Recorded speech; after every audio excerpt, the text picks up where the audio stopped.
Hi, I'm Jess with USA Outdoors. Today we're going to install a KeelShield on my boat so you'll know how to install it on yours. For the installation of your KeelShield, you're going to need these items. Some masking tape.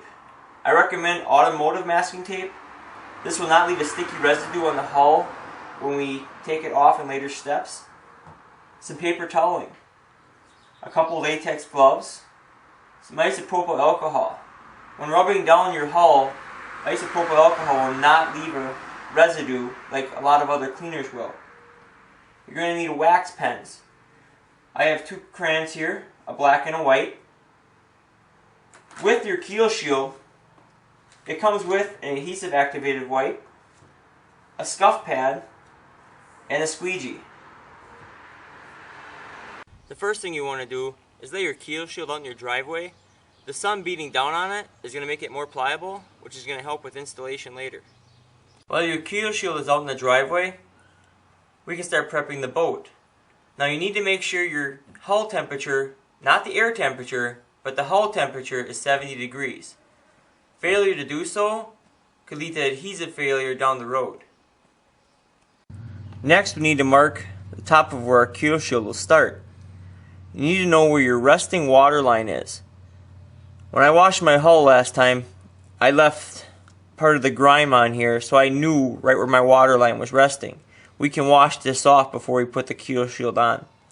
You need to measure 6 to 9 inches above the resting water line, which is right here. Well, 6 to 9 inches is right here. Take your black crayon or white crayon, whatever you need, and mark that right there as the center.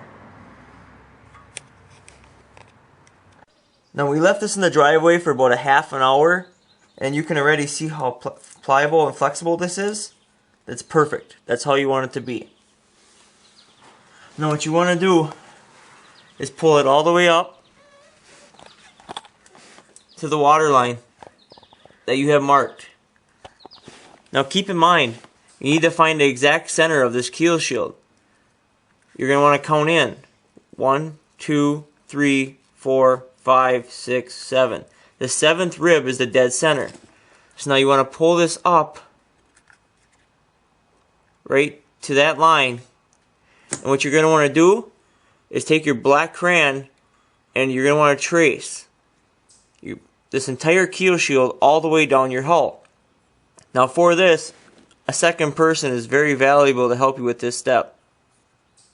Once we get our area marked off with our crayon from our KeelShield layout, we need to take our masking tape and start taping off the area.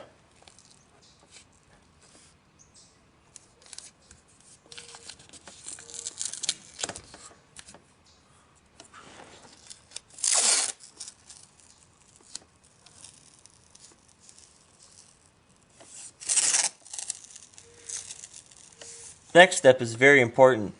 We need to take the alcohol and some paper toweling, and we need to wipe down inside the taped off areas until your paper toweling comes in clean. Now take the scuff pad that is provided and gently scuff the area you have traced around. If you have any loose paint in this area, you will need to remove the loose paint with a fine grit sandpaper. You do not have to apply strong pressure. All you want to do is remove the gloss from this area.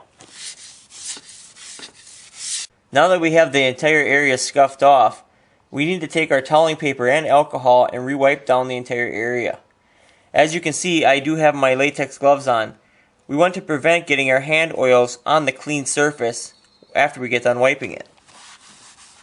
We do need to wipe it again until it comes back perfectly clean. For the next step, we're going to want to be in a well-ventilated area. You're going to want to take your KeelShield adhesive activation wipe, remove from the package, and wipe down your taped off area. Being careful not to unravel it too quickly as the contents will evaporate.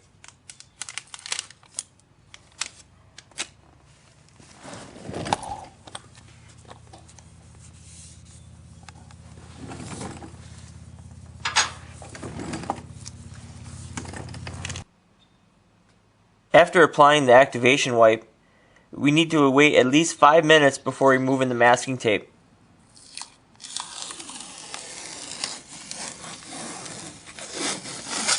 Next, we are going to want to take a white crayon and mark our entire center rib to help with our alignment process of our keel shield. Next, we will be installing our keel shield, while we be sure not to touch the activation wiped area. We're going to need to peel about 1 foot of our center tape only on the keel shield. Now we need to pull it up to the area we previously marked off as our center on our rib. We need to line up our white line with the center rib to the center rib of the boat. Now we only have one shot at this, so we have to make sure we do this right, as it is very hard to remove later on.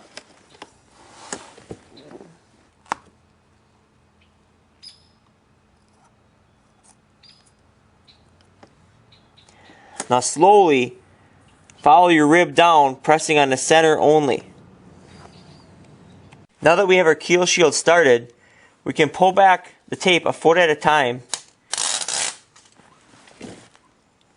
and carefully align the keel shield with the hull, pressing down on the center rib. A second person would come in handy, if possible, to help keep your keel shield centered down the bottom of your boat. Now that we have the center of the keel shield applied to the boat, we can go ahead and remove 1 foot of the backing. Now taking your fist, you're going to want to roll this on. Doing this prevents air pockets from forming underneath your keel shield during installation. Now that we have the one side attached, we can go to the other side, remove the backing tape, and repeat the same step as you just did. Now that your keel shield is attached to your hull, take the squeegee applicator that is provided and use the felt edge to apply pressure in the grooves and also to the rises. Pay special attention to all edges. This adhesive system is pressure sensitive, so the key for the best bond is pressure.